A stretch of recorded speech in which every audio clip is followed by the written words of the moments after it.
The flames had taken everything from her in less than an hour, and now Lily Harrison stood in the ashes of what had once been her home, her dress blackened with soot, her face streaked with tears that had long since dried in the September heat of 1882.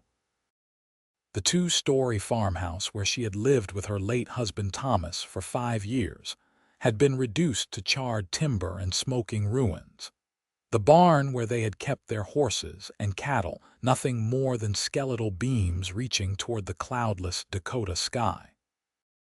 She was 32 years old, a widow for 8 months already, and now she had lost the only connection she still had to the man she had loved.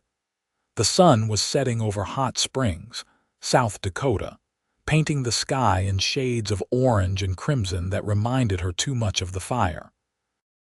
Lily wrapped her arms around herself, though the evening air was still warm.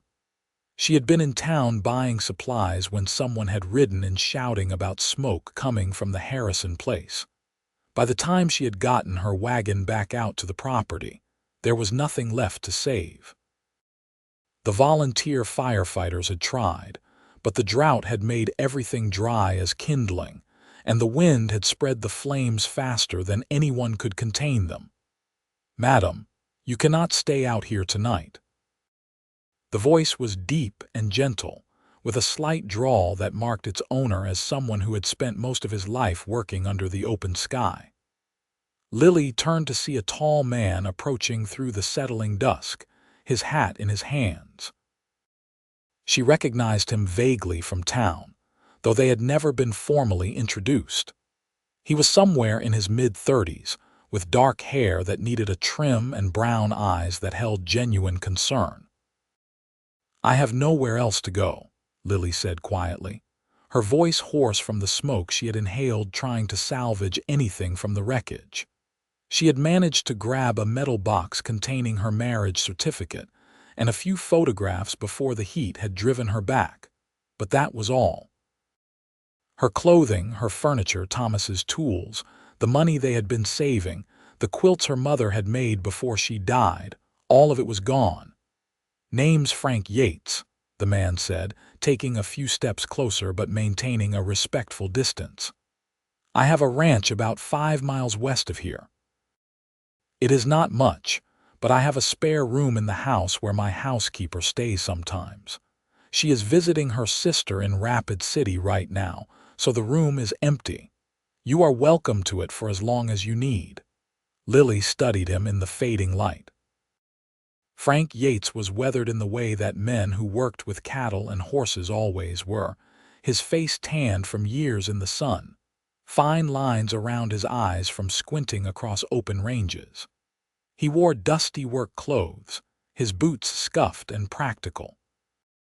There was nothing refined about him, but there was something solid, something trustworthy in the way he stood there offering help to a woman he barely knew.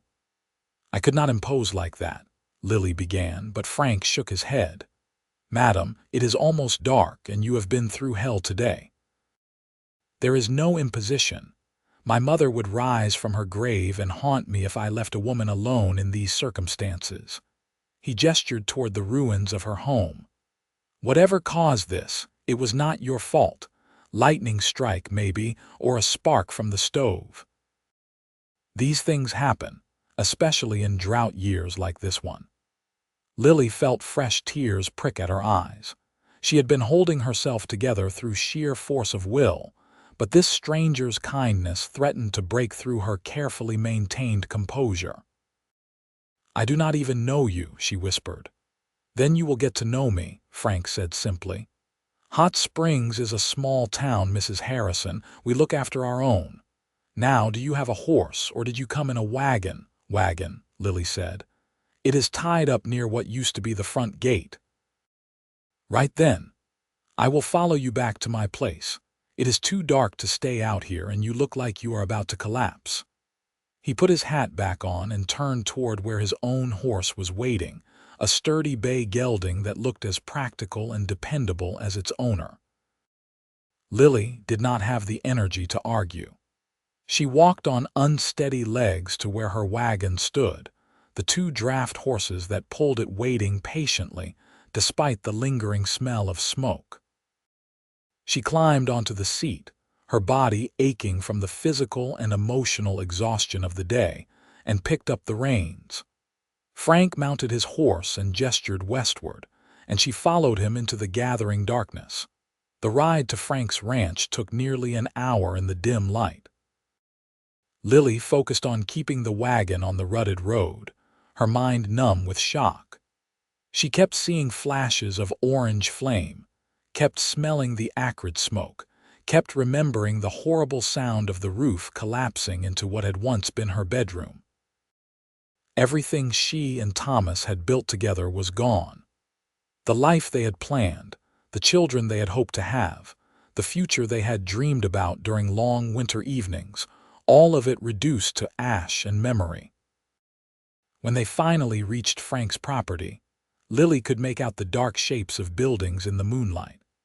The ranch house was a single-story structure, long and low, built from solid timber with a covered porch running along the front.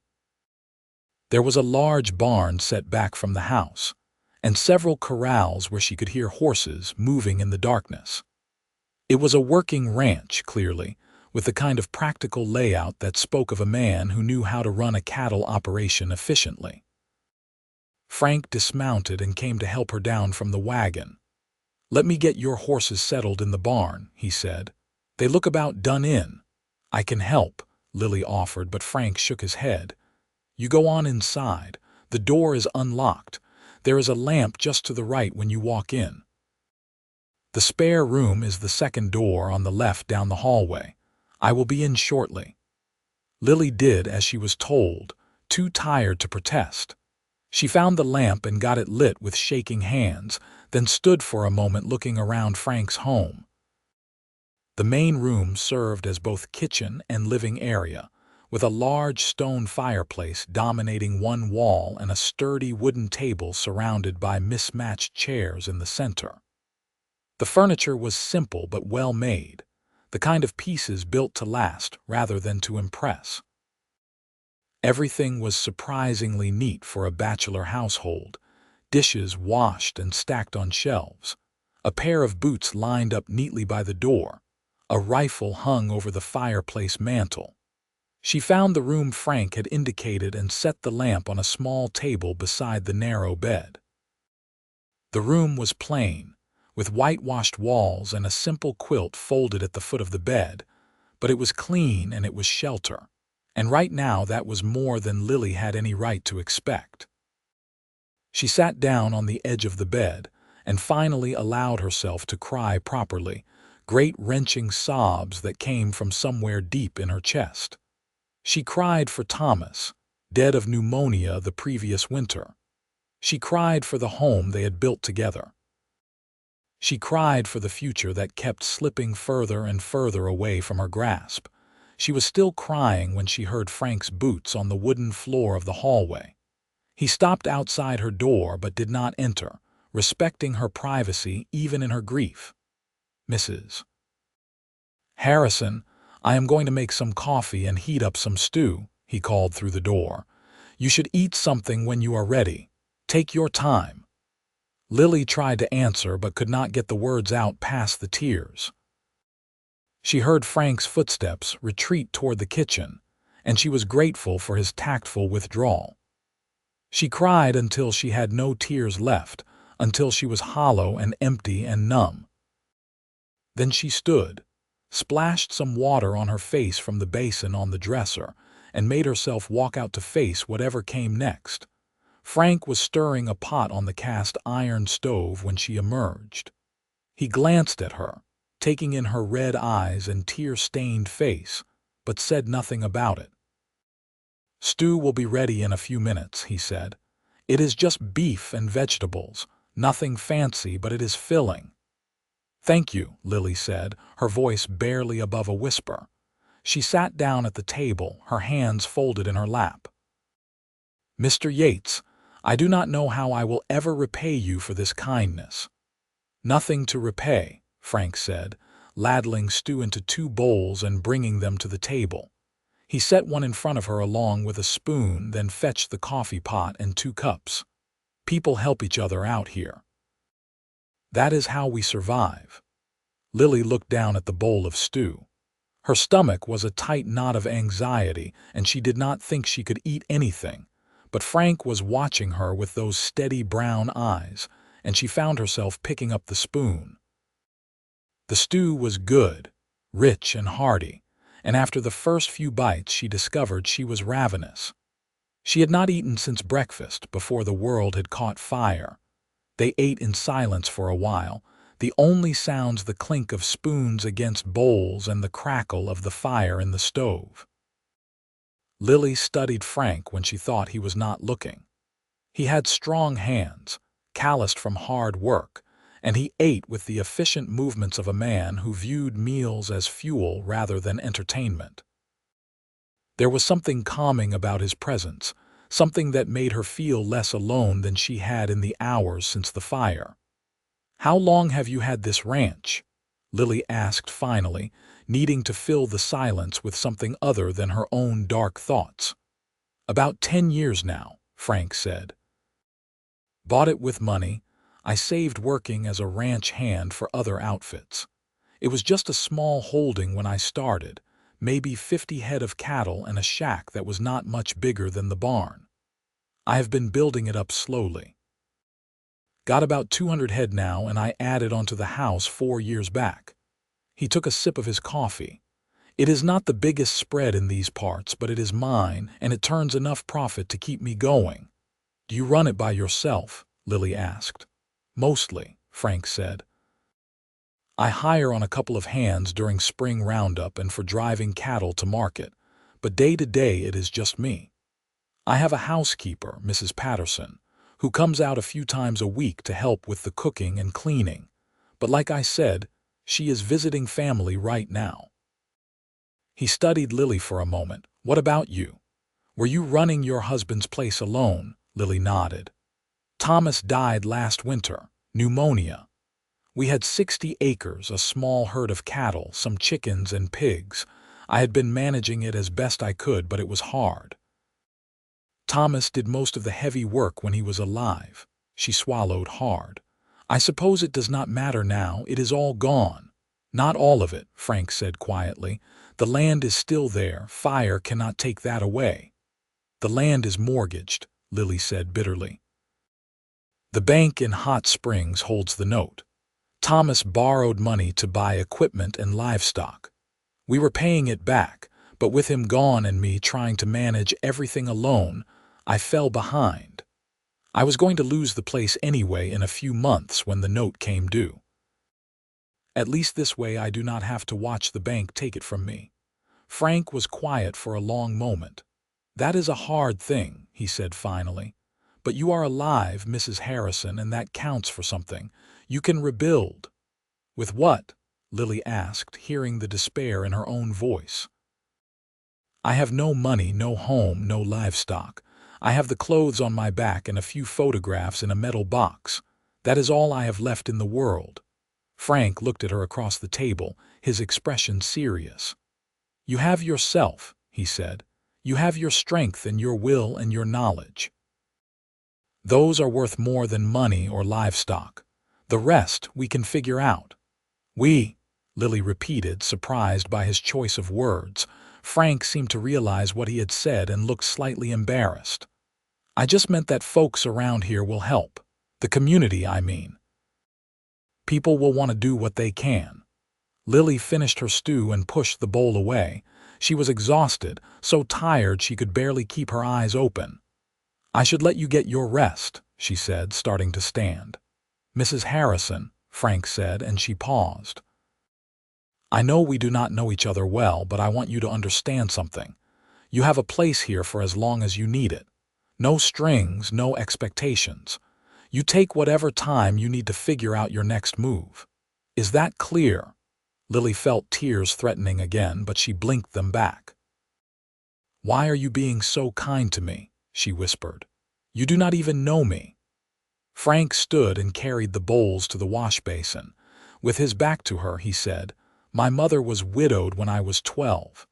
My father died in a riding accident and she was left with 5 children and a failing farm. People helped us. Neighbors brought food, helped with the harvest, made sure we got through that first winter.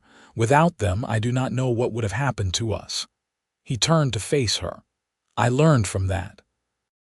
You help people when they need it, because someday you might be the one who needs help." Lily could not speak past the lump in her throat. She nodded, then turned and fled to the safety of the small bedroom, where she collapsed onto the bed fully clothed and fell into an exhausted, dreamless sleep. She woke to sunlight streaming through the window and the smell of coffee brewing. For a moment she was disoriented, not recognizing the room, and then the memories of the previous day came crashing back. The fire, the loss, Frank's unexpected kindness. She sat up slowly, her body aching, and looked down at her dress. It was filthy with smoke and ash, probably ruined beyond repair. She had nothing else to wear. There was a soft knock on the door. "Mrs. Harrison, are you awake?" Frank's voice was quiet, as if he was trying not to disturb her if she was still sleeping.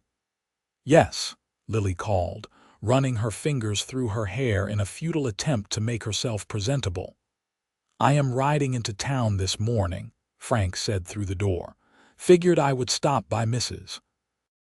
Patterson's place and see if she has any dresses she could spare. She is about your size, I think, and I will let folks know where you are so they do not worry." "You do not have to do that," Lily protested, standing and opening the door. Frank was standing in the hallway, his hat in his hands again, already dressed for the day in clean work clothes. "I know I do not have to," Frank said, "but you cannot wear that dress another day, and I do not have anything that would fit you. Mrs. Patterson is a generous woman. She will not mind." Lily looked down at her ruined dress and knew he was right. "Please tell her I will repay her as soon as I am able," she said quietly. "I will tell her," Frank promised. "There is coffee and biscuits in the kitchen. I made extra. Help yourself to whatever you need. I should be back by early afternoon." He left her alone in the house, and Lily made her way to the kitchen. The coffee was strong and hot, and the biscuits, while not as light as she would have made them, were filling. She ate standing by the window, looking out at Frank's ranch in the full light of day.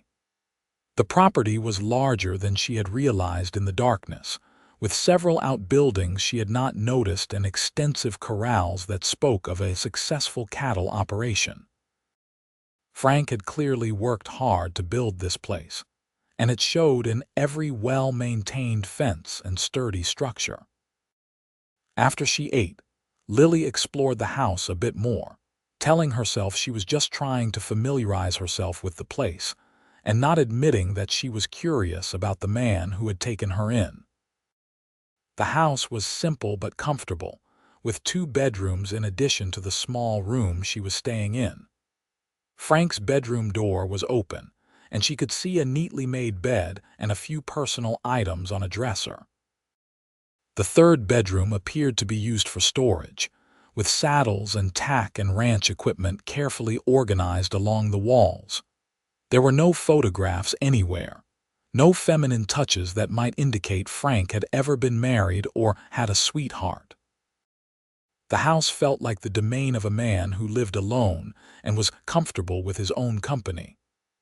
Lily found herself wondering about his story, about how he had ended up alone out here on this ranch. He was handsome in a rugged way, clearly competent and successful. She would have thought some woman would have claimed him by now. She washed the breakfast dishes to give herself something to do, then ventured outside. The day was warm but not oppressively hot, with a gentle breeze that carried the smell of prairie grass and cattle. Frank's horses watched her from the corral with mild curiosity, and she walked over to greet them. There were 6 of them, all sturdy working animals built for stamina rather than speed. Her own draft horses were in a separate corral, already fed and watered. Lily was leaning against the fence, stroking the nose of a friendly chestnut mare when she heard the sound of a wagon approaching. She turned to see Frank returning, and he was not alone. Mrs. Patterson, whom Lily recognized from church, was sitting beside him on the wagon seat, and several other women from town were in the back. "Mrs. Harrison," Mrs. Patterson called, climbing down from the wagon as soon as it stopped. She was a round, motherly woman in her 50s with graying hair and a warm smile. "We heard about your terrible loss, dear. We have brought some things we thought you might need." The other women climbed down from the wagon, and Lily recognized Martha Wheeler, who ran the general store with her husband, Sarah Chen, whose family owned the restaurant in town, and young Emma Foster, the school teacher. They descended on her with the focused determination of women on a mission, pulling packages and bundles from the back of the wagon. "We gathered some clothes," Martha said, thrusting a bundle wrapped in brown paper into Lily's arms.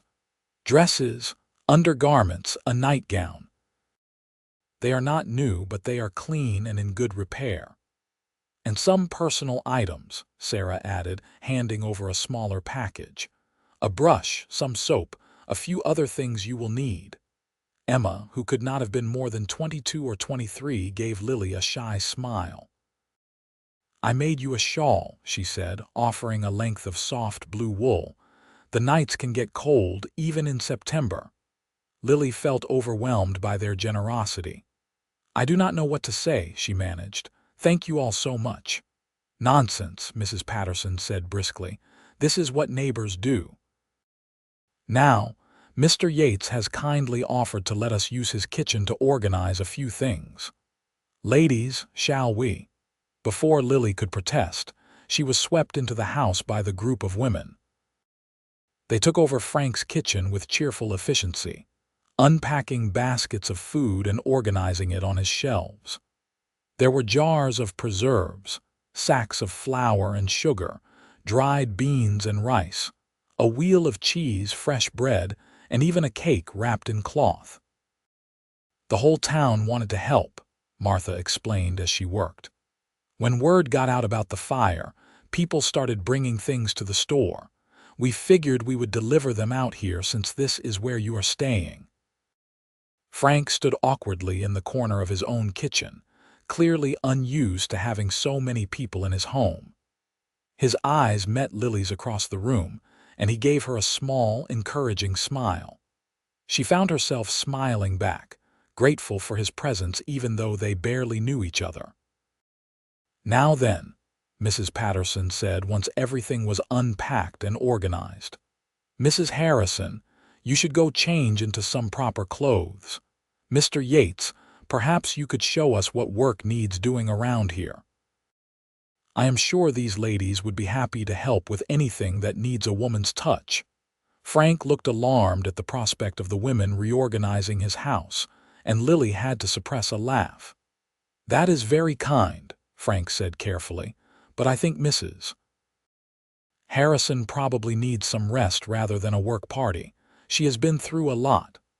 "Of course she has," Mrs. Patterson agreed, "but keeping busy is often the best medicine for grief. Is it not, dear?"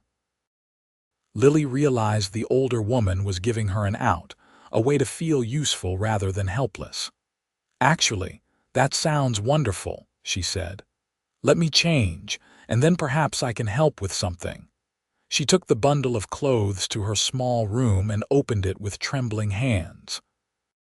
Inside were 3 dresses, all simple and practical but in good condition, along with the undergarments and nightgown Martha had mentioned.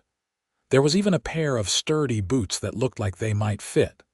Lily changed quickly, relieved to be out of her smoke-damaged clothes.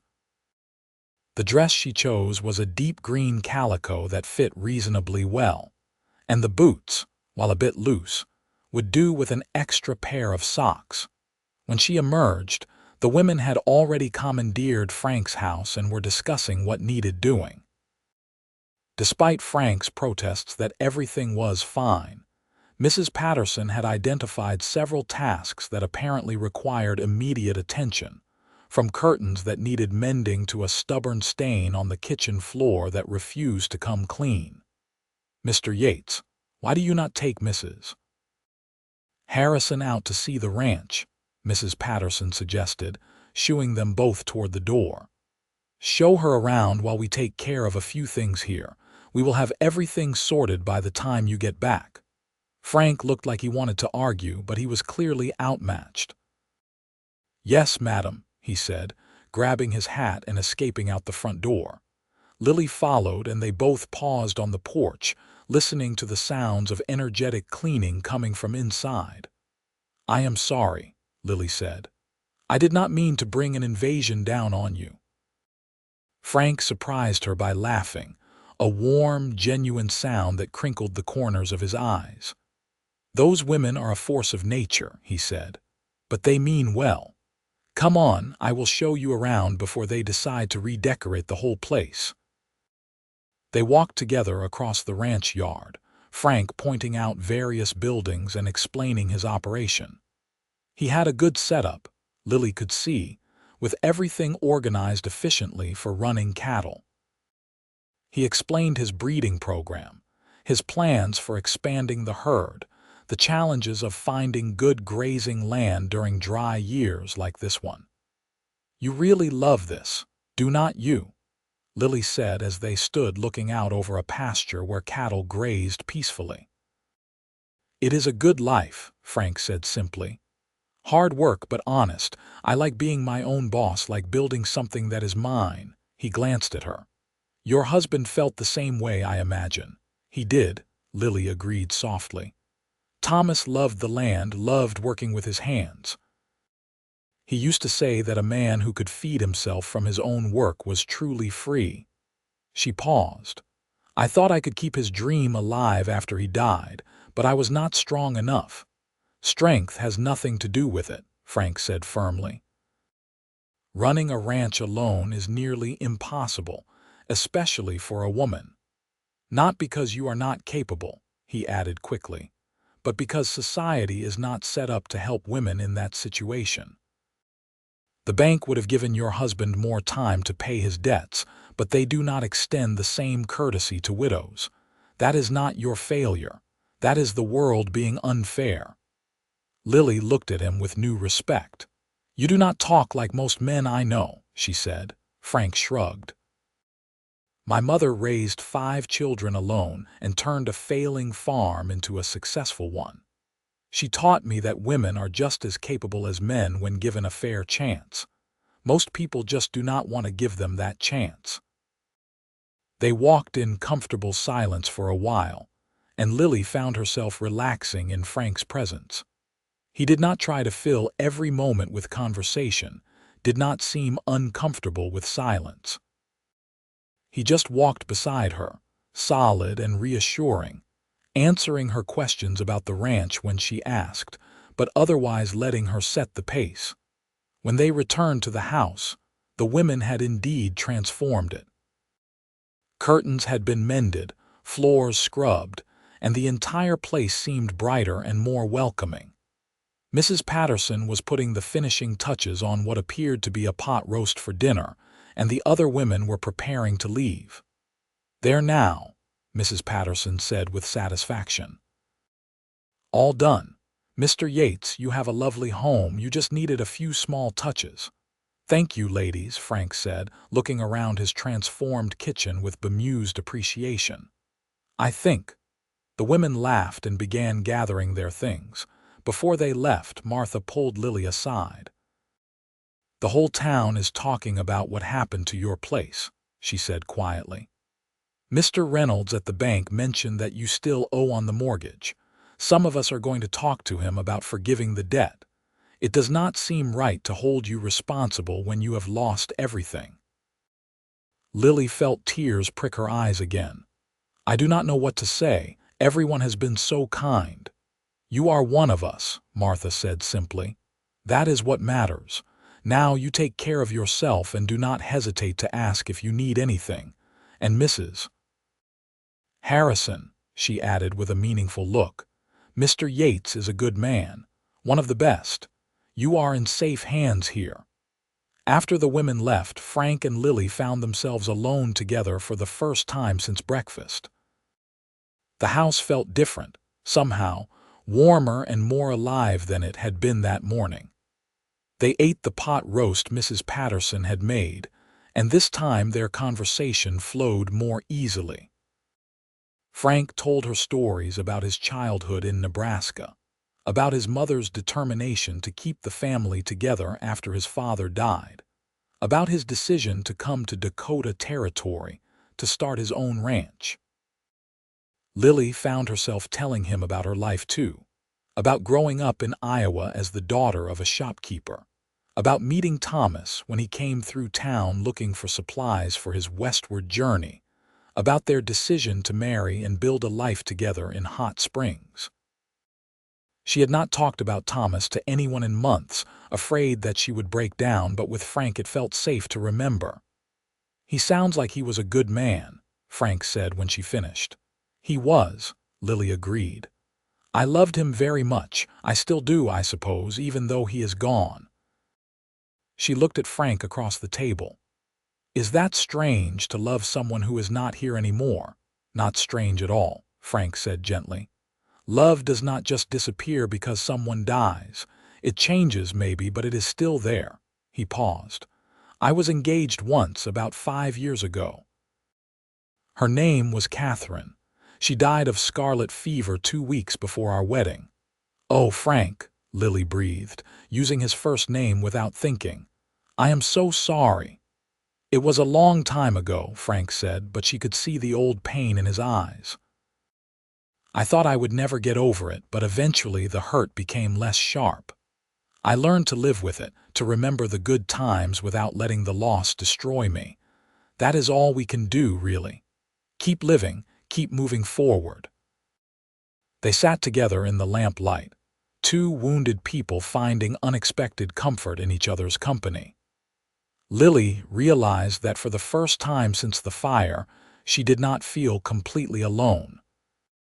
Frank understood loss in a way that most people did not, understood that grief was not something you got over but something you learned to carry.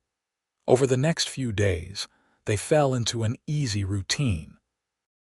Lily helped with the cooking and cleaning, insisting on earning her keep despite Frank's protests that she was a guest. She found that keeping busy helped, just as Mrs. Patterson had said. When her hands were occupied with tasks, her mind could not dwell as much on everything she had lost. Frank was careful to give her space, never pressing her to talk when she wanted silence, never making her feel like she was in the way. But he was always there when she needed him, whether it was to move something heavy, to answer questions about the ranch, or just to sit with her on the porch in the evenings and watch the sun set over the Dakota prairie. A week after the fire, the town held a meeting at the church to discuss what could be done for Lily. Frank insisted on taking her, even though she was nervous about facing everyone. When they arrived, the church was packed with people, and Lily was overwhelmed by the outpouring of support. Reverend Matthews, who led the small congregation, stood at the front and called for order. "We are here today to discuss how we can help our sister Mrs. Harrison in her time of need," he began. "As many of you know, she lost her home and all her possessions in the fire last week. She also has a mortgage debt with the bank that she cannot possibly pay. I would like to open the floor to suggestions." To Lily's amazement, person after person stood up to offer help. The blacksmith said he would forge new tools for her at cost. The carpenter offered to donate lumber for rebuilding. The general store agreed to extend credit for supplies. And Mr. Reynolds from the bank, looking uncomfortable but determined, stood and announced that the bank would forgive the remaining mortgage debt in light of the circumstances. "However," Mr. Reynolds added, "I must point out that even with all this generosity, Mrs. Harrison faces a difficult road ahead. Rebuilding a farm is expensive and labor-intensive. It would take years for her to get back on her feet, even with the community's help. And as a woman alone, she would face significant challenges in running a successful operation. There was an uncomfortable silence as everyone absorbed this truth. Then Frank stood up, his hat in his hands, and Lily's heart began to pound as every eye in the church turned toward him. "I have a proposal," Frank said, his voice steady and clear. "Mrs. Harrison's land adjoins my property on the east side. If she would be willing, I would like to buy her land at a fair price, enough to give her a new start. In addition, I would be happy to continue providing her with room and board at my ranch for as long as she needs it, and I could use the help around the place if she is willing to work. It would be a business arrangement, all proper and respectable, with Mrs. Patterson continuing to serve as housekeeper and chaperone." Lily stared at Frank in shock. He had not discussed any of this with her beforehand, and she did not know whether to be grateful or offended.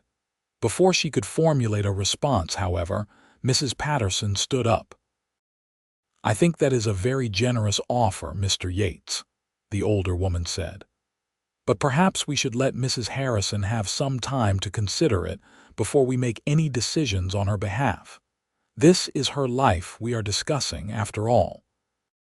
There were murmurs of agreement, and Lily felt some of the pressure ease. "Thank you all," she managed to say, her voice trembling slightly. "Your kindness means more than I can express. I would like some time to think about Mr. Yates's offer, if that is acceptable." The meeting concluded with the Reverend leading a prayer for Lily's well-being, and then people began to disperse. Several women came up to hug Lily and offer additional words of support, and by the time she and Frank made it back to the wagon, she was exhausted both physically and emotionally. They rode in silence for the first few miles, Lily struggling to organize her chaotic thoughts. Finally, she said, "You should have talked to me before making that offer in front of everyone." "You are right," Frank said immediately.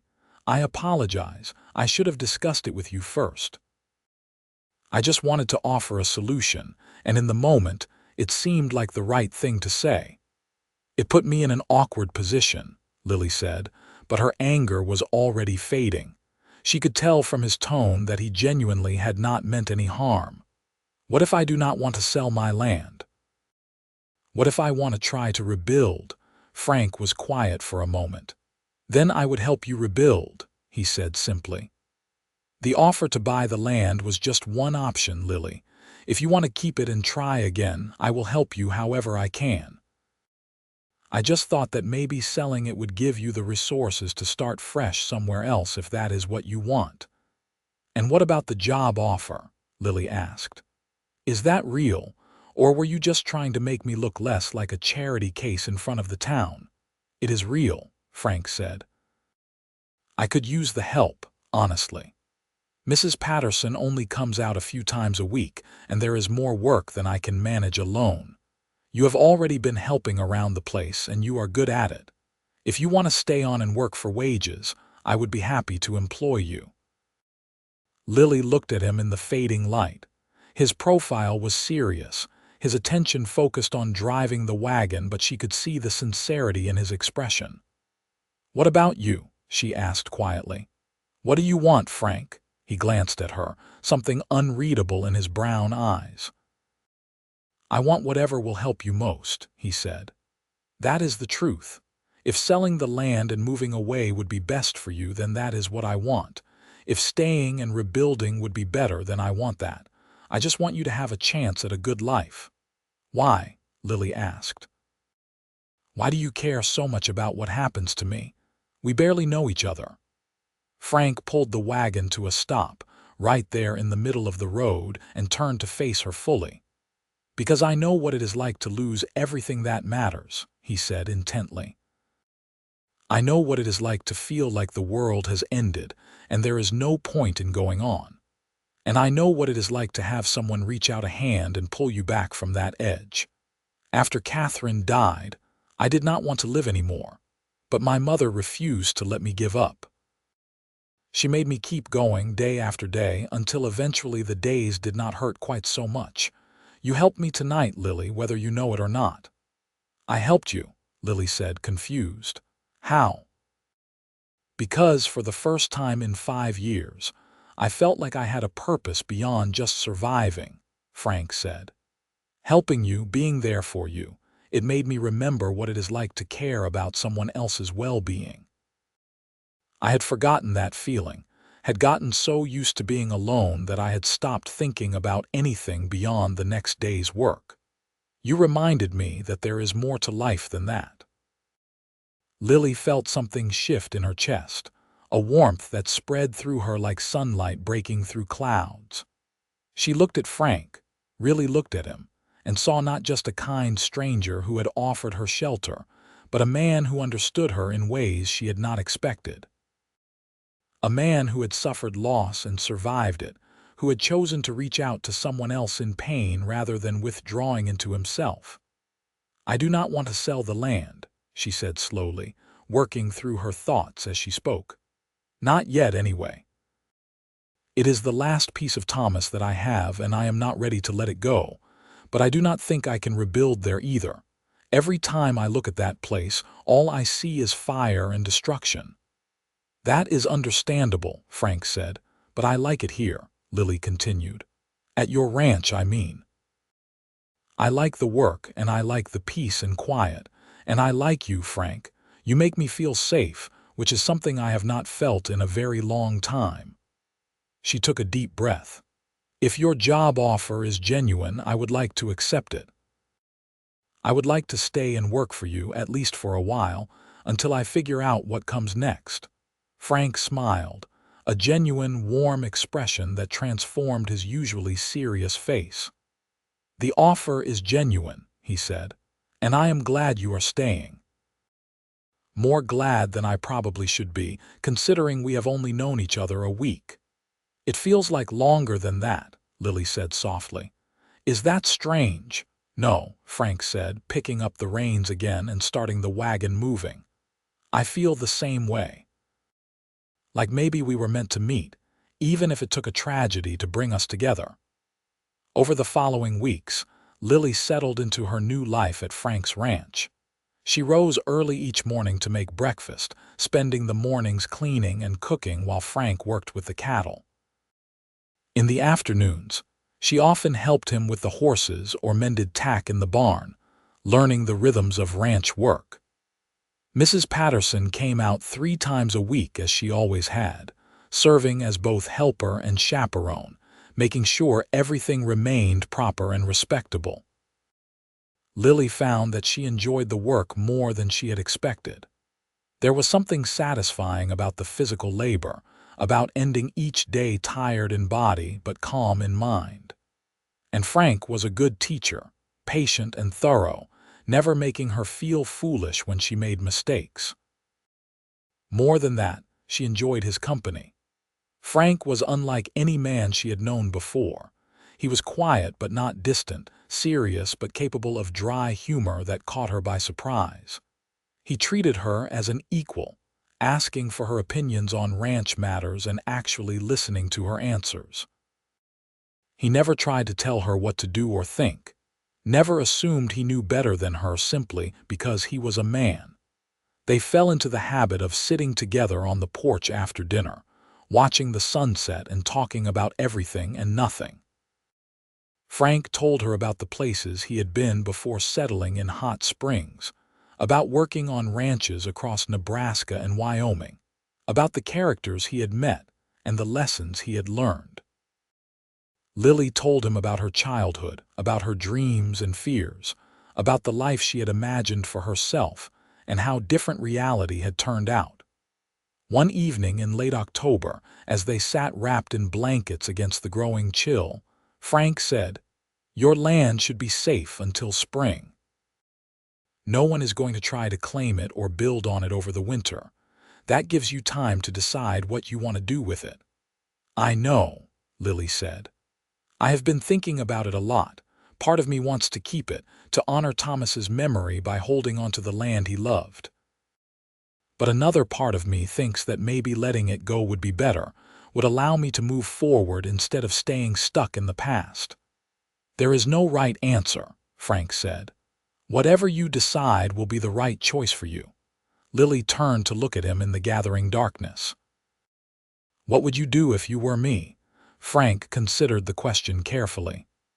I think I would ask myself what Thomas would have wanted for you. Would he want you to spend your life trying to hold on to something that makes you unhappy? Or would he want you to build a new life, even if that meant letting go of the old one? He would want me to be happy, Lily said quietly. He told me that before he died. He made me promise that I would not spend my life grieving for him, that I would find joy again even without him. Then maybe you have your answer, Frank said gently. They sat in silence for a while, and then Lily said, "Can I ask you something?" "Of course." "Why did you never remarry after Catherine died? You must have had opportunities. You are a good man, Frank, successful and kind. Women must have been interested." Frank was quiet for so long that Lily thought he might not answer. Finally, he said, "I told myself it was because I was not ready, because the grief was too fresh. But the truth is, I was afraid. Afraid of losing someone again, afraid of the pain that comes with loving someone and having them taken away. It seemed easier to stay alone, to build a life that did not depend on anyone else." "And now?" Lily asked softly. Frank turned to look at her, his eyes reflecting the last light of the sunset. "Now I am starting to think that maybe being alone is not actually easier. Maybe it is just empty. Maybe the risk of pain is worth it if it means having someone to share life with." Lily's heart was beating fast. "Frank, what are you saying?" "I am saying that having you here has changed things for me," Frank said slowly, as if choosing each word with care. "I look forward to waking up knowing you will be there. I enjoy our conversations, our work together, these quiet evenings on the porch. I find myself thinking about the future again, imagining possibilities I had given up on. And I realize that somewhere along the way, I stopped thinking of you as a guest or an employee and started thinking of you as well, as someone I care about deeply." Lily could barely breathe. "I care about you too," she whispered. "More than I thought I could care about anyone after Thomas. It feels wrong sometimes, like I am betraying his memory by having feelings for another man." "Love is not betrayal," Frank said firmly. "Your husband loved you and wanted you to be happy. Honoring his memory does not mean stopping your own life. It means carrying the best parts of what you had with him into whatever comes next." "Do you really believe that?" Lily asked. "I do," Frank said. He reached out hesitantly and took her hand. His palm was warm and calloused against hers. "I am not asking you to forget him, Lily. I am just asking you to consider that maybe there is room in your heart for new feelings alongside the old ones. That maybe we could build something together, something different from what either of us had before, but good in its own way." Lily squeezed his hand, feeling tears slip down her cheeks. "I am scared," she admitted. "What if something happens to you? What if I lose you too?" "You might," Frank said honestly. "Life does not come with guarantees, but you might not. We might have 50 years together. And even if we do not, would you rather have had the time we did have? Or would you rather have stayed alone to avoid the possibility of future pain?" Lily thought about that, thought about the months she had spent as a widow, lonely and struggling, and convinced that her life was effectively over. Then she thought about the past few weeks with Frank, how he had brought light back into her days, how she had started to feel like herself again instead of just a ghost going through the motions. "I would rather have the time," she said finally. "However much time we get." Frank smiled, and even in the darkness she could see the joy in his expression. "Then we will make the most of it," he said. "We will build something better together. That is a promise." He leaned toward her slowly, giving her time to pull away if she wanted to, but Lily did not want to pull away. She met him halfway, and when their lips touched, it was gentle and sweet and full of hope. It was not the passionate, desperate love she had shared with Thomas in their youth. It was something quieter, deeper, built on mutual understanding and respect, and the knowledge that they had both survived the worst life could throw at them. When they finally drew apart, Lily was smiling through her tears. "What do we do now?" she asked. "We take it slow," Frank said. "We keep getting to know each other. We see where this leads. And when we are both ready, if we are both ready, we talk about making it permanent." "You mean marriage," Lily said. "Eventually, if that is what we both want," Frank agreed. "But there is no rush. We have time." Over the winter months, their relationship deepened and grew. Frank courted Lily properly, with Sunday buggy rides when the weather permitted and small gifts that showed he was thinking of her. He gave her a new leather journal when he noticed she liked to write in the evenings. He brought her wild flowers from the prairie when the late autumn blooms were still hanging on. He taught her to ride one of his gentler horses so she could accompany him when he checked on the cattle in the far pastures. Lily found herself falling in love in a way that was different from her first marriage, but no less real. What she felt for Frank was steadier, calmer, built on genuine friendship as much as romantic attraction. They could work together in comfortable silence or talk for hours about their hopes and dreams. They made each other laugh. They supported each other through difficult moments. They simply fit together in a way that felt natural and right. The town watched their developing relationship with approval. Mrs. Patterson was particularly pleased, commenting regularly on what a fine couple they made. The other women from church made sure Lily knew she was welcome to their gatherings and socials, treating her not as an object of pity, but as one of their own. In December, Frank asked Lily to help him choose a Christmas tree from a grove of pines on his property. They spent a cheerful afternoon tramping through the snow, debating the merits of various trees before finally selecting one that was tall and full and perfectly shaped. Frank cut it down and they dragged it back to the house together, laughing and throwing snowballs and acting. Lily realized, like young people without a care in the world. They decorated the tree that evening, and when they were done, Frank produced a small wrapped package from behind his back. "I know Christmas is still a week away," he said, "but I wanted to give you this now." Lily unwrapped the package carefully and found a beautiful wooden box about the size of her hand with intricate carvings on the lid. "Frank, it is beautiful," she breathed. "Did you make this?" "I did," Frank admitted, looking pleased by her reaction. "Open it." Inside the box was a delicate silver necklace with a small heart-shaped locket. Lily opened the locket with trembling fingers and found 2 tiny photographs inside, so small she marveled that anyone could create them. One was of Thomas, clearly cut down from a larger photograph she had shown Frank weeks earlier. The other was of Frank himself, a formal portrait that must have been taken in town. "I thought you might like to keep them both close to your heart," Frank said softly. "Past and future together." "Is that all right?" Lily threw her arms around him, the necklace clutched in her hand. "It is perfect," she said, her voice muffled against his shoulder. "It is the most thoughtful gift anyone has ever given me." Frank held her close, one hand stroking her hair. "You deserve thoughtful gifts," he murmured. "You deserve everything good in the world, Lily." That night, after Frank had fastened the necklace around her neck, they sat by the fire, and Lily realized she had not felt this content, this genuinely happy, in longer than she could remember. The loss of her home, while still painful, felt less devastating now.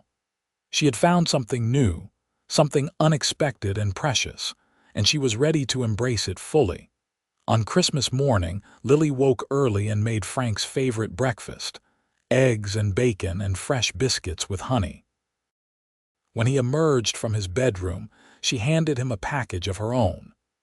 Inside was a new shirt she had sewn, working on it secretly during the times he was out on the range. It was made from good quality fabric she had purchased in town with money from her wages, dark blue with pearl buttons, the kind of shirt a successful rancher might wear to church or to a social gathering. "Lily, this is too much," Frank protested, but she could see he was pleased. "Try it on," she urged. The shirt fit perfectly, and Lily felt a warm glow of pride at seeing him wear something she had made with her own hands. They spent the day together, cooking a Christmas dinner that was far more elaborate than either of them usually bothered with, and in the evening they exchanged stories of past Christmases, both happy and sad. As the new year of 1883 began, Frank and Lily started making more definite plans for their future. They talked seriously about marriage, about what their life together would look like, about practical matters like finances and property, and what would happen to Lily's land. "I think I want to sell it," Lily said one evening in January. They were going over the ranch accounts together, something Frank had started including her in as their partnership deepened. "The land, I mean. I have been holding on to it out of sentiment, but I do not think I will ever want to go back there.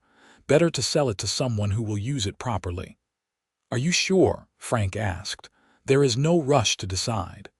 "I am sure," Lily said firmly. "I would like to use the money to invest in this ranch, actually, if you would be willing. We could expand the herd, maybe add some breeding stock, make some improvements to the barns. It would be my contribution to our partnership." Frank looked at her intently. "Are you talking about a business partnership or something more?" Lily met his eyes steadily. "Something more," she said. "I am talking about marriage, Frank, if that is what you want too. I love you. I want to build a life with you, a real partnership where we work together toward shared goals." Frank's face broke into the widest smile she had ever seen on him. "That is exactly what I want," he said. He stood and pulled her to her feet, then dropped to one knee right there in the middle of his kitchen. "Lily Harrison, will you marry me? Will you be my wife and my partner and the person I build a future with?" "Yes," Lily said, laughing and crying at the same time. "Yes, Frank, I will marry you." He stood and kissed her, and this time there was nothing hesitant about it. It was a kiss full of promise and joy and the excitement of beginning something new together. When they finally broke apart, they were both grinning like fools. "When?" Frank asked. "When do you want to get married?" "Soon," Lily said. "Why wait? We are both sure about what we want." They decided on late February, giving them enough time to make arrangements, but not so long that they had to wait through the rest of the winter. The town was delighted by the news, and the women immediately began planning a wedding that would be, as Mrs. Patterson declared, "worthy of such a fine couple." Lily wrote to her brother in Iowa, the only family she had left, telling him about Frank and inviting him to the wedding. He wrote back with congratulations and regrets, explaining that his wife was expecting their third child and he could not make the journey. But he sent his blessing and a generous gift of money. The weeks leading up to the wedding were busy but happy.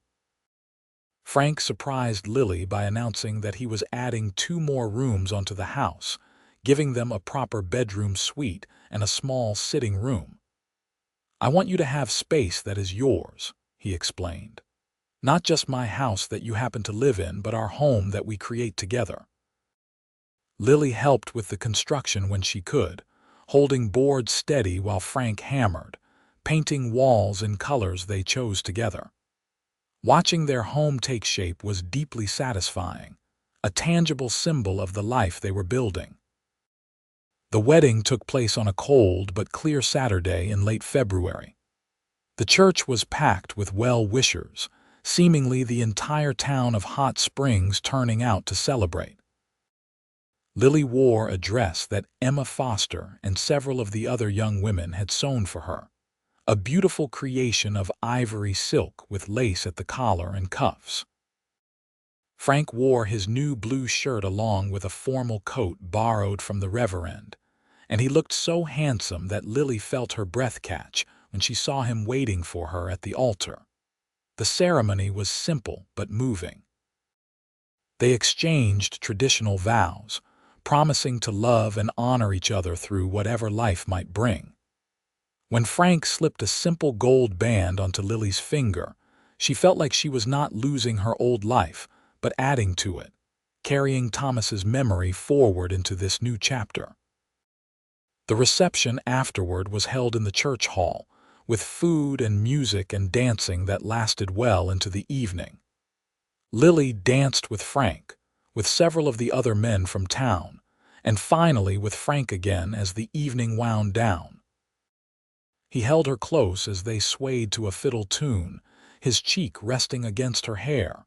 "Happy," he murmured. "Happier than I ever thought I would be again," Lily admitted. "Thank you, Frank. Thank you for reaching out to me that day after the fire, for giving me hope when I had lost everything." "You gave me hope too," Frank said. "You reminded me what it means to really live instead of just exist. We saved each other, I think." They spent their wedding night in the newly expanded house, in the bedroom they had built together. Lily had been nervous about this part, worried that she would compare Frank to Thomas, or that the intimacy would feel wrong somehow. But Frank was gentle and patient, and what they shared was its own thing, not better or worse than her first marriage, but simply different. It was the physical expression of the emotional connection they had built over months of working and talking and learning each other's hearts. Afterward, lying in the darkness with Frank's arm around her and her head on his chest, Lily felt completely at peace. This was where she was meant to be, who she was meant to be with. The fire had taken so much from her, but it had also led her here, to this man, to this life. There was poetry in that, she thought, a kind of beautiful symmetry. Spring arrived with its usual chaos of new calves and branding, and the 1,000 tasks required to keep a ranch running. Lily worked alongside Frank, learning more about the cattle business than she had ever known during her marriage to Thomas. She discovered she had a good eye for evaluating livestock and a knack for keeping the ranch accounts organized. Frank relied on her judgment increasingly, trusting her to make important decisions when he was out on the range. In April, they finalized the sale of Lily's land to a young couple just starting out in farming. The money from the sale, combined with her savings, allowed them to purchase 50 head of high-quality breeding cattle that would significantly improve their herd. Frank insisted that Lily's name go on all the paperwork as co-owner of the expanded operation, making their partnership official in every sense. "This is our ranch now," he said firmly when she tried to protest.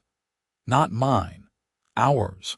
We build it together, we own it together, we succeed or fail together." That is what partnership means. As summer arrived, Lily realized she had not visited the site of her old home since the fire. She mentioned this to Frank one evening, and he immediately offered to take her there if she wanted to go. "I think I would like that," Lily said. "I need to see it one more time to say goodbye properly." They rode out together on a warm June morning, taking their time across the familiar landscape. When they reached what had been Lily's property, she was surprised to see that nature was already reclaiming it. Grass was growing up through the ashes, wild flowers blooming where her kitchen had stood. The blackened ruins had a kind of stark beauty in the morning light. "It does not hurt as much as I thought it would," Lily said, dismounting and walking through what had been her front yard. "I thought coming back here would break my heart all over again, but mostly I just feel grateful." "Grateful?" Frank asked, coming to stand beside her. "For the time I had with Thomas, for the lessons I learned here, and for the fact that losing this place led me to you." Lily turned to face him, reaching up to touch his cheek. If the fire had never happened, we never would have met. I would have struggled along alone, probably lost the farm to the bank eventually, and ended up bitter and defeated. Instead, I found you. I found a new home, a new purpose, a new love. How can I not be grateful for that? Frank pulled her into his arms, holding her tight. You are the strongest person I know, he said into her hair. The way you have faced everything that has happened, the way you have chosen to move forward instead of giving up, it amazes me every single day. They stood together among the ruins of the old life, and then they mounted their horses and rode back toward the future they were creating together. Lily did not look back. As 1883 progressed, their ranch continued to thrive. The breeding program Frank had started proved successful, and they had an excellent calf crop that year. Word spread about the quality of their cattle, and other ranchers started coming to them to purchase breeding stock. The money from these sales allowed them to expand further, purchasing additional grazing land and hiring 2 permanent ranch hands to help with the increased workload. Lily blossomed in her role as rancher's wife and business partner. She took over all the bookkeeping and correspondence, negotiated prices with buyers, and even started experimenting with a small kitchen garden that produced vegetables they could sell in town.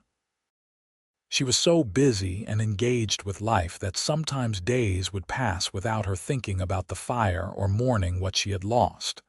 In November, Lily realized her monthly courses were late. She waited another week before saying anything to Frank, not wanting to get his hopes up if she was wrong. But when 3 weeks had passed with no sign of her cycle, she finally approached him one evening after dinner.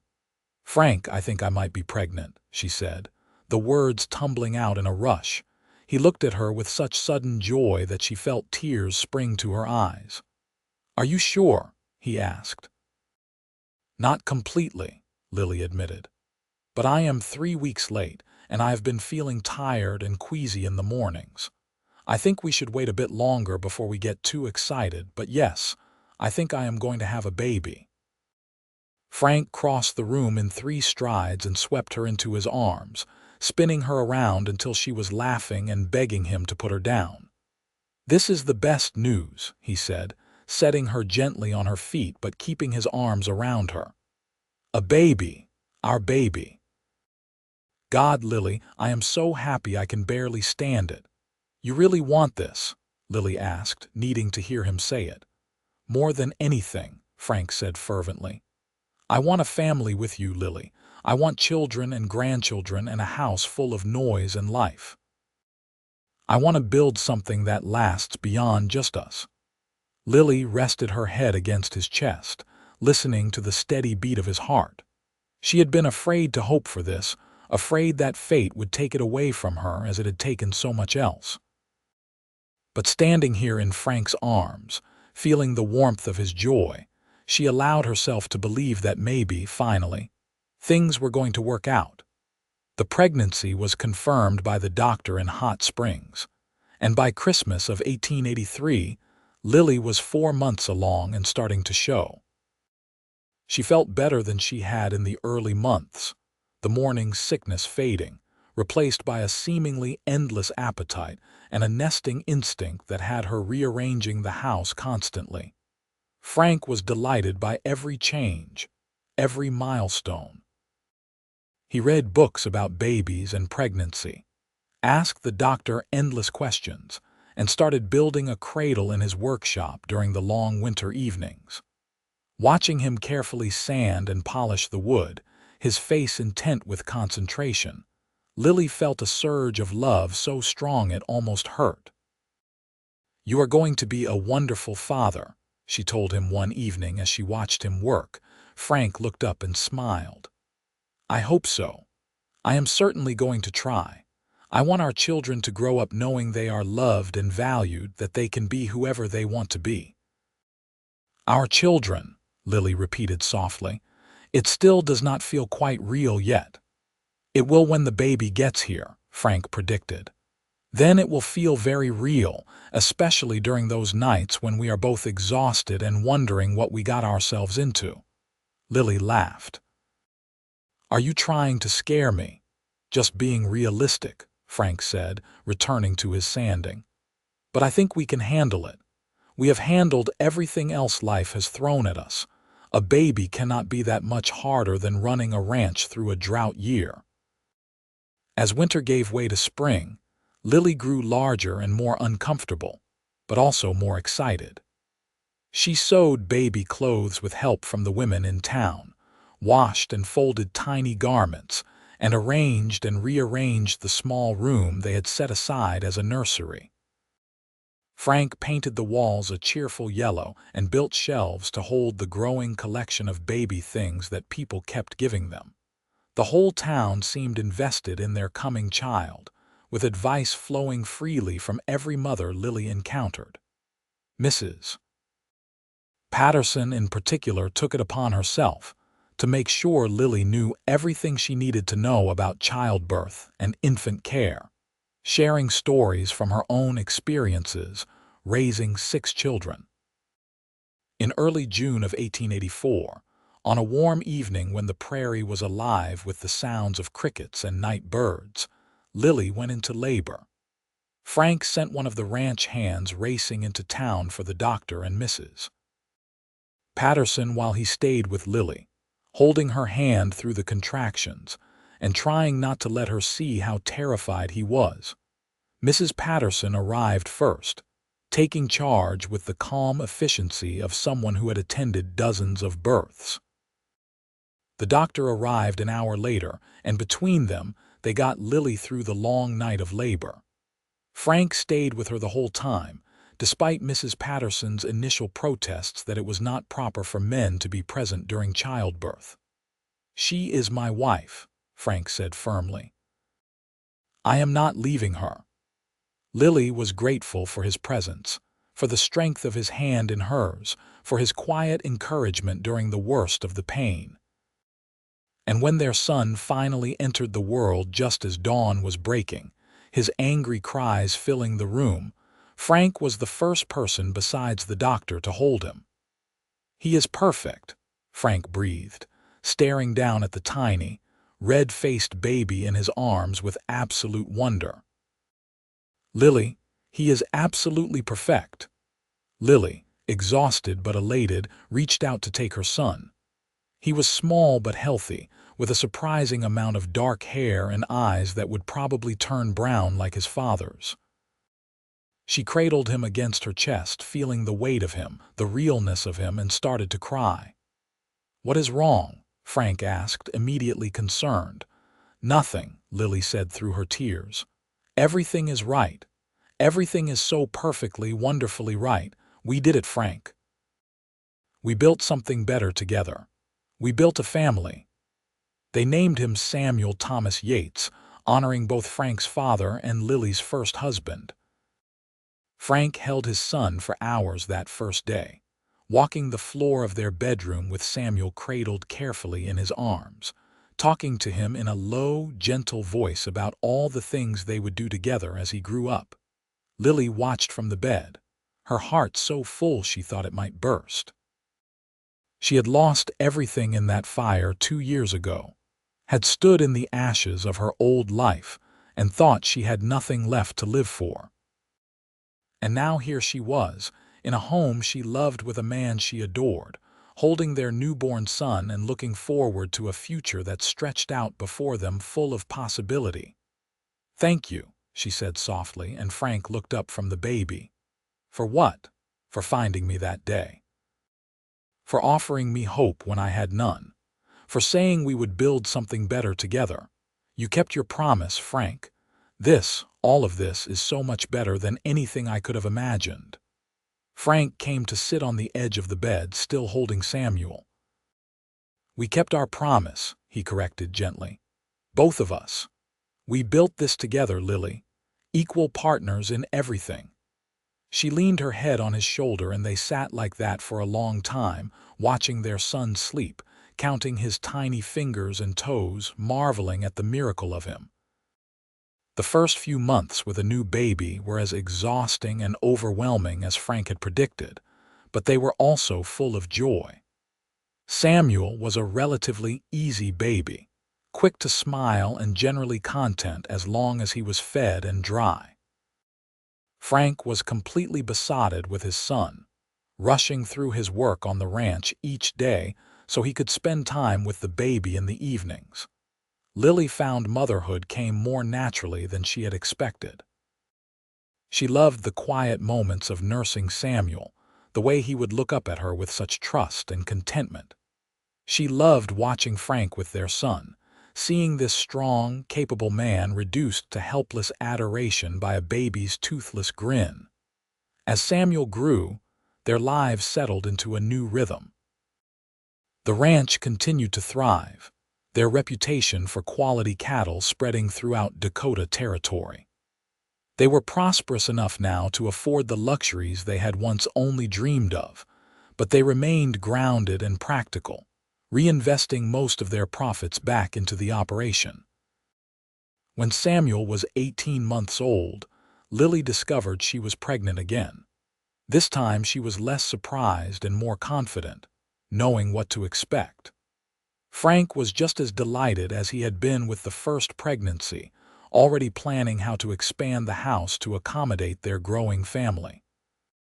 Their daughter, Catherine Sarah Yates, was born in April of 1886, 3.5 years after the fire that had changed everything.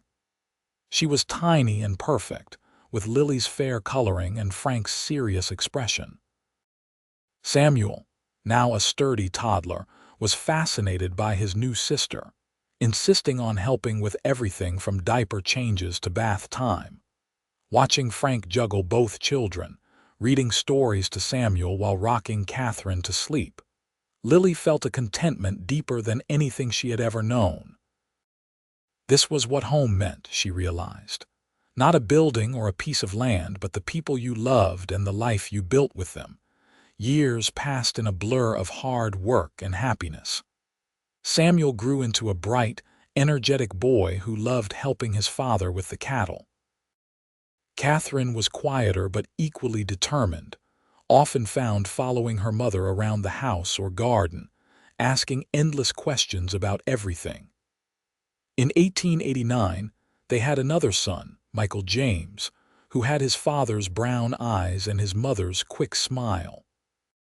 The ranch expanded steadily, eventually becoming one of the most successful operations in the area. Frank and Lily hired more permanent staff, built additional barns and outbuildings, and purchased more land until their property stretched over thousands of acres. But no matter how successful they became, they never forgot where they had started or the people who had helped them along the way. They were generous with their good fortune, helping other families who faced hardship, donating to the church and school, providing jobs for people who needed them.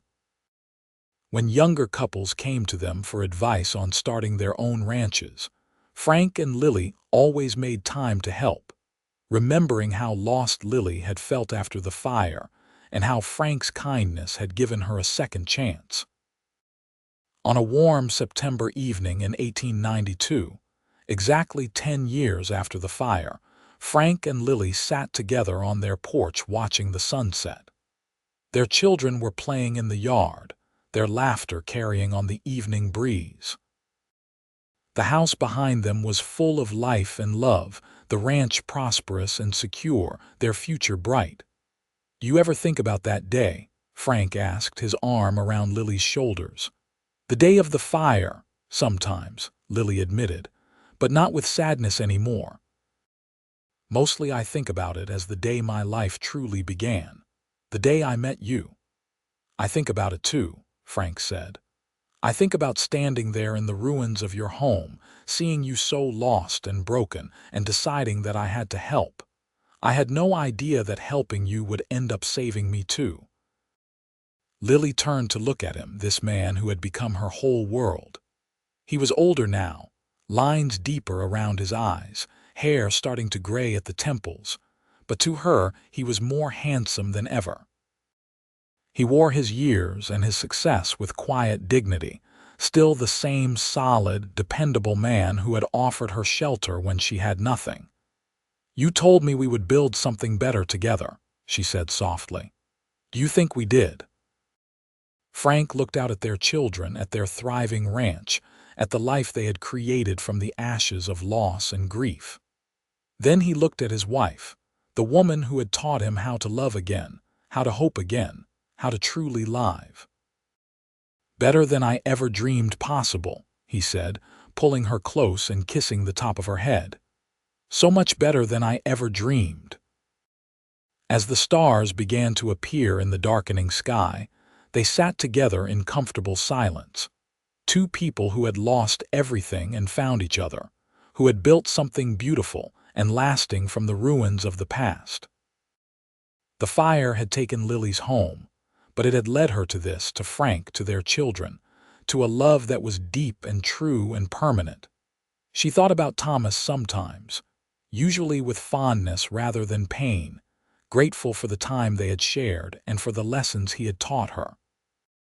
She thought he would be happy for her, would approve of the life she had built with Frank, and she hoped that wherever he was, he knew that she had kept her promise. She had found joy again. She had found love again. She had found home. The ranch that Frank and Lily built together would stand for generations, passed down through their children and grandchildren, a lasting testament to what two people could create when they chose to face the future together rather than retreating into grief. Their story became local legend, the widow who lost everything and the cowboy who offered her hope, who built an empire from ashes and raised a family rooted in love and mutual respect. But on that September evening, sitting on their porch with their children's laughter filling the air, Frank and Lily were not thinking about legacy or legend. They were simply grateful for each other, for their family, for the life they shared. They had been through fire, literally and figuratively, and come out the other side stronger and more deeply connected than ever. "I love you," Lily whispered into the gathering darkness. "I love you too," Frank replied, his voice warm and certain, "always and forever." And as the last light faded from the sky and their children came running to be ushered inside for the evening, Frank and Lily rose together and turned toward their home, toward the future they had built together, toward the life they would continue to share for all the years to come. The fire had taken everything, but from those ashes had grown something more beautiful and enduring than anything that came before. They had kept their promise to each other. They had built something better. They had built a life worth living together. The years continued to unfold with a steady grace that Frank and Lily had learned not to take for granted. By 1895, their ranch had become a cornerstone of the Hot Springs community, employing over a dozen people and serving as a model for modern ranching practices in Dakota. Samuel, now 11 years old, was already showing signs of the rancher he would become, spending every free moment learning from his father. Catherine, at 9, had proven to have an unexpected talent for numbers and had taken over helping her mother with the ranch accounts. Young Michael, at 6, was the adventurer of the family, always exploring and getting into harmless mischief that kept everyone entertained. Frank had aged gracefully, his hair now more silver than brown, but his body was still strong from years of physical labor. He moved with the confidence of a man who had built something lasting and knew its value. Lily, at 45, had settled into herself in a way she never had in her youth. She carried herself with quiet authority, respected by everyone in town not just as Frank Yates's wife, but as a successful rancher and businesswoman in her own right. They had weathered storms together, both literal and figurative. There had been drought years when the grass withered, and they worried about keeping the herd fed. There had been bitter winters when they lost cattle to the cold and had to rebuild their numbers come spring. There had been the year Samuel broke his leg falling from a horse, and they spent weeks nursing him back to health, terrified of infection. There had been the devastating week when a prairie fire threatened to sweep through their property, and Frank and every available hand had worked around the clock to create fire breaks and save their land. Through it all, they had leaned on each other, their partnership deepening with each challenge overcome. They had learned to communicate without words, to anticipate each other's needs, to work together so seamlessly that they moved as one unit rather than two separate people. The ranch hands sometimes joked that Frank and Lily shared a single mind, that one always knew what the other was thinking before a word was spoken. In the spring of 1896, Lily discovered she was pregnant again, much to her surprise. At 46, she had assumed her childbearing years were behind her, but the doctor confirmed that she was indeed expecting. Frank, now 49, was simultaneously thrilled and terrified, worried about the risks of a pregnancy at Lily's age. "Women have babies at my age all the time," Lily assured him, though privately she shared some of his concerns. Mrs. Patterson was 47 when she had her last child, and both mother and baby were fine. "Mrs. Patterson is a force of nature," Frank said, "but I suppose you are too." "Still, I am going to worry. That is my right as a husband." "You can worry all you want," Lily said, kissing his cheek. "But I am going to be fine. We are going to be fine. This baby is a blessing, Frank, one more gift in a life full of them." The pregnancy was harder than her previous ones, with more fatigue and discomfort, but Lily remained healthy throughout. The children were excited about having a new sibling, with Catherine in particular taking on a motherly role in preparation. She sewed baby clothes, organized the nursery, and read every book about infant care she could find. In December of 1896, during the first major snowstorm of the winter, Lily went into labor. The doctor was snowed in town, unable to reach the ranch, so Mrs. Patterson and Frank delivered the baby themselves with the help of two of the ranch hands' wives who lived on the property. It was a difficult birth, longer and more painful than her others, and there were moments when Frank feared he might lose her. But Lily was strong, just as she had been through every challenge life had thrown at her, and just after midnight their fourth child entered the world. Another daughter, tiny but healthy, with a surprisingly loud cry for someone so small. "Rose Catherine Yates," Lily said when Frank placed the baby in her arms. She was exhausted but radiant, looking down at their daughter with wonder. "For your mother and mine." Frank, who had been terrified throughout the long labor, felt tears streaming down his face as he looked at his wife and new daughter. "You scared me half to death," he said, his voice thick with emotion. "I thought I was going to lose you." "You are not getting rid of me that easily," Lily said with a tired smile. "We still have years ahead of us, Frank Yates. Years and years." The arrival of baby Rose brought the whole family even closer together. Samuel and Catherine doted on their new sister, and even Michael, who had been worried about being displaced as the baby of the family, quickly fell in love with her. Rose proved to be a sweet-natured child, content and calm, as if she had arrived already knowing she was deeply loved and secure. As the new century approached, Frank and Lily found themselves reflecting on the journey that had brought them here. 18 years since the fire, 20 years since they had first met. They had built an empire from ashes, raised 4 children, created a legacy that would outlast them both. But more than any of that, they had built a marriage based on genuine partnership, mutual respect, and a love that had only grown deeper with time. On their 15th wedding anniversary in February of 1898, Frank surprised Lily with a trip to Denver. They left the children in Mrs. Patterson's capable care and took the train to the city, Staying in a fine hotel and dining in restaurants Lily had only read about in magazines. It was a luxury they could easily afford now, but more importantly, it was time alone together, something that was rare with 4 children and a ranch to run. "You ever regret it?" Frank asked one evening as they walked through the city streets. "Marrying me, I mean. Taking on this life." Lily stopped walking and turned to face him. They're in the middle of the sidewalk with people streaming past them on both sides. "Never," she said firmly. "Not for a single moment, Frank. You gave me everything when I had nothing. You gave me hope, you gave me purpose, you gave me love. You gave me a life beyond anything I could have imagined. How could I ever regret that?" "I just wanted to make sure," Frank said, pulling her close despite the public setting. "Because I have never regretted it either. You are the best thing that ever happened to me, Lily Yates."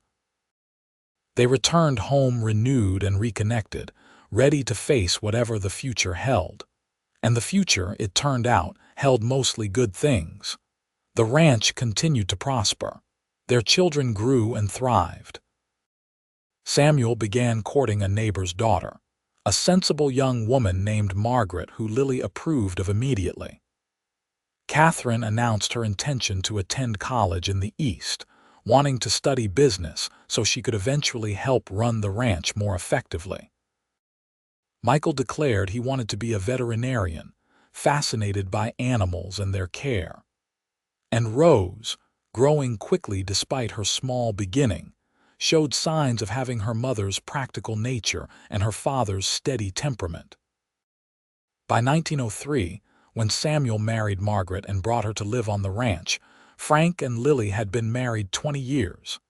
They celebrated quietly, just the two of them, sitting on their porch in the same spot where they had spent so many evenings over the years. 20 years, Lily marveled. "It feels like both forever and no time at all." "I know what you mean," Frank agreed. He reached over and took her hand, his fingers intertwining with hers in a gesture so familiar it was almost unconscious. "Do you remember that night after the town meeting, when I asked you what you wanted?" "I remember," Lily said softly. "You told me then that you wanted to stay, wanted to work alongside me, wanted to build something here. Did we do it? Did we build what you hoped for?" Lily thought about the scared, desperate widow she had been, standing in the ashes of her burned home with nothing left but the clothes on her back and a few photographs. She thought about the long journey from that moment to this one, all the challenges and triumphs, all the moments of doubt and certainty, all the love and loss and growth. "We built something so much better than I hoped for," she said finally.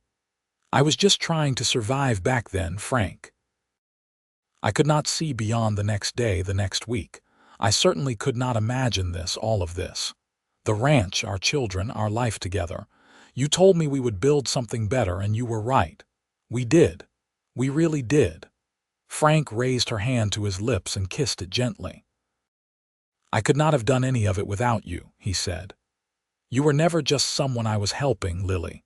From almost the beginning, you were my partner, my equal. This ranch, this life, it is as much yours as it is mine. More yours, maybe, because you brought purpose to it. You made it mean something beyond just surviving." They sat in silence for a while, comfortable in each other's presence as they had been for 2 decades. The sun set in brilliant shades of orange and gold, painting the prairie in colors that reminded Lily of that first sunset after the fire, when Frank had brought her to his ranch and offered her sanctuary. "I think Thomas would be proud of me," Lily said suddenly. "I think he would be happy that I found you, that I built a good life after he was gone." "I know he would be," Frank said, "because he loved you, and people who truly love someone want them to be happy, even if they cannot be the one to provide that happiness." "Do you ever think about Catherine?" Lily asked. It was a question she had asked before over the years, knowing that Frank's first love had shaped him just as Thomas had shaped her. "Sometimes," Frank admitted, but not with pain anymore, just with gratitude for the time we had. She taught me how to love, and that was a gift, even though losing her hurt. Without her, I might never have been ready to love you the way you deserved. We are both carrying our pasts with us, Lily observed. Thomas and Catherine, they are part of who we are, part of what made us ready for each other. Exactly, Frank agreed. We honor them by living well, by loving fully, by building lives that matter. That is the best thing we can do for the people we have lost. As night fell and the stars began to appear, they finally went inside to the home they had created, the life they had built from devastation and determination. Their children and daughter-in-law were gathered in the living room, and the house was full of noise and life and love. This was their legacy, Lily thought. Not just the land and the cattle and the successful business, but this family, these people who loved and supported each other, who would carry forward the values she and Frank had tried to instill. The years after that passed with increasing speed, the way time does when you are happy and fulfilled.